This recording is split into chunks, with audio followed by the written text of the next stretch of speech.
marka late oo kale markay tahay baabuur ma imaanayso laamiga dhagax dhigan jirnay kubad baa ku ciyaari jirnay habeenkii iyo xareed ah aan soo gadan jiray waa la xarfin jiray horta habeenkii lama seexan jirin ramadaanka magacaygu waa Cabdullaahi Bootaan waxaan ka mid ahay jiilka 90skii bilowgeedii ama 80skii dhamaadkeedii dhashay haddii aan ka warramo way aragnimadeena ku saabsan ramadaanka runtii 95 meelahaas oo kale baan ramadaankii ugu horeeyay aan fahmo sababta markaas aqligaygu waa qof wax kala garanaya ramadaanka waxyaabaha ugu horeeyay aan ku xasuusto waxa kamid ah heesta caanka ku ah oo Soomaaliga wada ciyaar ramadaan baa baxaysay waagaas oo waxay u ahayd wax maskaxdayda ku abuuran waxyaabaha aan xasuusto waxa kamid ah in gurigu uu ahaa guri mugdiya laakiin isticmaalayay faanuusta maqribkii baa la diyaarinayaa waa la nadiifinayaa gaaska lagu shubayaa kadibna waa la daarayaa marka guriga waxaa qabsan jiray carafta ama urka maaragtay cunnada badanaa waxaa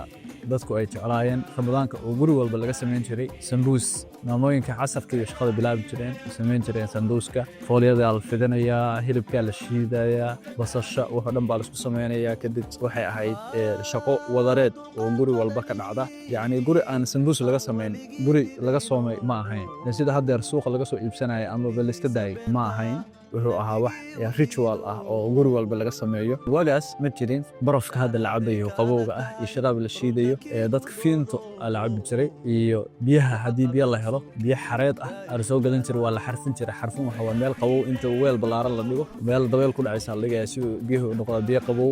biyuhu sidaas ahaayeen xilligaan ma soo jirin laakiin waxyaabihii aan xasuustay bay kamid ahaayeen oo xilligaas soonka uu jiray dadka soonka wuxuu ku ahaa yacni wax maaragtay waaweyn khusay maadaama waagaas aan yaryarayn experience dhow lama lahayn xilliyada sagaashamaadkii soonka waayo maana soomi jirin mana ana dareemi jirin si guud dadku waxay iska ahayn dad iska danyara oo aan cunnada guryaha aysan caan ka ahayn oo laga yaabo reer saddexda waqti wax karsada inaysan jirin laakiin xilliga afurka wuxuu ahaa xilli dadku la arko ayaga oo timir cunaya biyo cabaya oo maaragtay afuranaya oo masoonkoodii dheeraa maalintii afuranaya dadka waaweyn kalamaana kulmi jirin inay nagala hadlaan inaan soonno oo waxaan iska ahayn ciyaal yaryara oo iska wadboodbooda sida haddeer ciyaalka hadda jooga oo kala ma ahayn oo ciyaalka hadda jooga waa naga waa naga dambeeyaan marka waxaan ahay dad caalamka soonka wax yar maaragtay ka arka oo aan faham xeel dheer ka haysan runtii Soomaalida horta waa isku mid oo entertainmentiga marka la yiraahdo shay ugu horeeya marka dhalinyaro la yahay waa kubad ragga marka laga hadlayo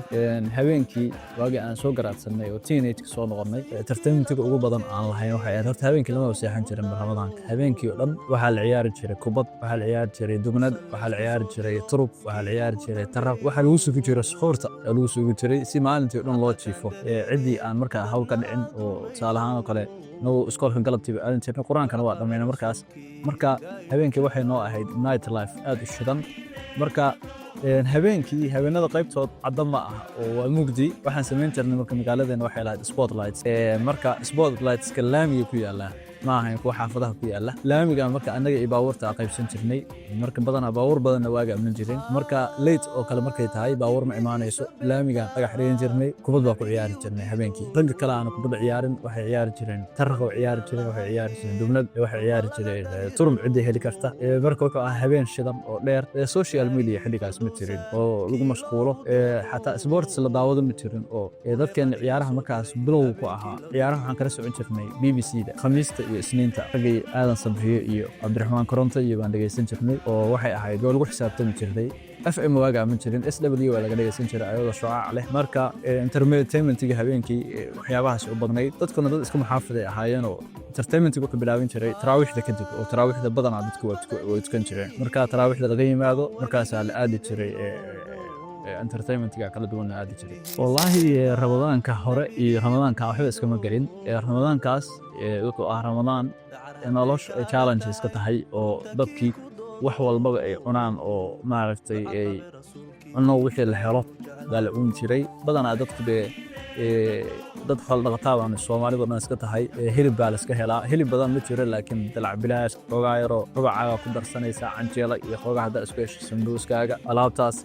isku taabanaysa foster ama fiimto hadii liin dhanaan ah heli kartid alaabtaas la xaafadda laga sameynaya belatari weeye gurigaaga customta ma haddeer qofka wuxuu ka hadlayaa ramadaankiisii waxaa looga hadlayaa casriya oo dadku midterm fasting iyo alaabo casriya iyo diet iyo qofkii wuxuu ku fikirayaa ramadaanka inuu uga faa'iideysto inuu jirkiisa ku dhiso oo maaragtay diet uu sameeyo.